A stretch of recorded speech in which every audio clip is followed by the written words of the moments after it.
Operation devil hunt phase 2 ঘোষণার পর থেকে গোপালগঞ্জের টুঙ্গিপাড়ায় কার্যক্রম নিষিদ্ধ আওয়ামী লীগের নেতাকর্মীদের পদত্যাগের হিড়িক লক্ষ্য করা যাচ্ছে। ব্যক্তিগত কারণ ও চলমান রাজনৈতিক পরিস্থিতির অজুহাতেই তৃণমূল পর্যায়ের নেতাদের এই গণপদত্যাগ এখন উপজেলা জুড়ে আলোচনার কেন্দ্রবিন্দুতে পরিণত হয়েছে। সংবাদ সম্মেলনে পদত্যাগকারী নেতারা দাবি করেন তারা সম্পূর্ণ স্বেচ্ছায় এবং কোনো ধরনের চাপ বা প্ররোচনা ছাড়াই দলীয় পদ থেকে সরে দাঁড়িয়েছেন।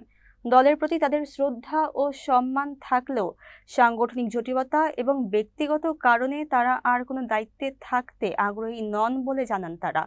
তবে রাজনৈতিক বিশ্লেষকদের মতে দেশের বর্তমান পরিবর্তিত রাজনৈতিক পরিস্থিতির প্রভাবেই মূলত টুঙ্গিপাড়ায় আওয়ামী লীগের নেতাকর্মীদের এই গণপদত্যাগ শুরু হয়েছে। তথ্য অনুযায়ী গত 19 ডিসেম্বরের পর থেকে মাত্র 4 দিনের ব্যবধানে টুঙ্গিপাড়ায় আওয়ামী লীগ ও এর অঙ্গ সংগঠনের অন্তত 14 জন নেতাকর্মী দলীয় পদ থেকে পদত্যাগ করেছেন।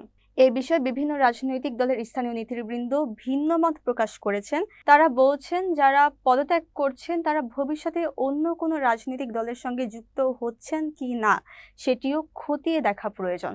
কারণ এ ধরনের রাজনৈতিক স্থানান্তর ঘটলে সামনে জাতীয় নির্বাচনে নানা ধরনের জটিলতা ও প্রতিবন্ধকতা সৃষ্টি হতে পারে বলে আশঙ্কা করছেন তারা। অন্যদিকে সচেতন মহলের মতে এই গণপদত্যাগকে সরকার ঠিক কতটা গুরুত্ব সহকারে বিবেচনা করবে সেটিও এখন দেখার বিষয়। তবে আওয়ামী লীগের দুর্গ হিসেবে পরিচিত টুঙ্গিপাড়ায় বিভিন্ন গুরুত্বপূর্ণ পদে থাকা নেতাকর্মীদের একের পর এক পদত্যাগ ইতোমধ্যেই এলাকা জুড়ে সৃষ্টি করেছে ব্যাপক আলোচনা ও সমালোচনার ঝড়।